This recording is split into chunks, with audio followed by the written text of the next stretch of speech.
Slogan মুখর ঐতিহাসিক সোহরাওয়ার্দী উদ্যান। শনিবার ইসলামী আন্দোলন বাংলাদেশের মহাসমাবেশ শুরুর আগেই নেতাকর্মীদের উপস্থিতিতে কানায় কানায় পূর্ণ ময়দান।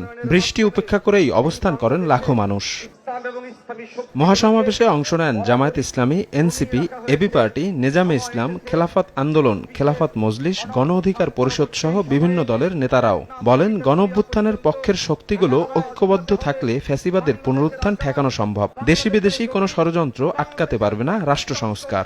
5ই আগস্ট আমরা দাঁত ভাঙা জবাব দিয়েছি। সুতরাং যতক্ষণ পর্যন্ত এই ষড়যন্ত্র নস্যাৎ না হবে আমরা একতাবদ্ধ থাকব। অনতিবিলম্বে আমরা স্থানীয় নির্বাচন আয়োজনেরও দাবি জানাচ্ছি। সংখ্যানুপাতিক পদ্ধতি ছাড়া ভোট গ্রহণযোগ্য হবে না জানিয়ে নির্বাচন সামনে রেখে ইসলামী ও গণতন্ত্র মনা দলগুলোকে এক কাতারে আসার আহ্বান জানান নেতারা। দুর্ভাগ্যের বিষয়, একটি কি দুটি দলের কারণে পিআর পদ্ধতিকে উচ্চ কক্ষে বাস্তবায়ন করা সম্ভবপর হচ্ছে না। আজকের এই সমাবেশ থেকে, এই জনসমুদ্র থেকে এই বার্তা যদি আপনারা বুঝতে ভুল করেন, পিআর পদ্ধতি ছাড়া নির্বাচন বাংলার মানুষ গ্রহণ করবে না।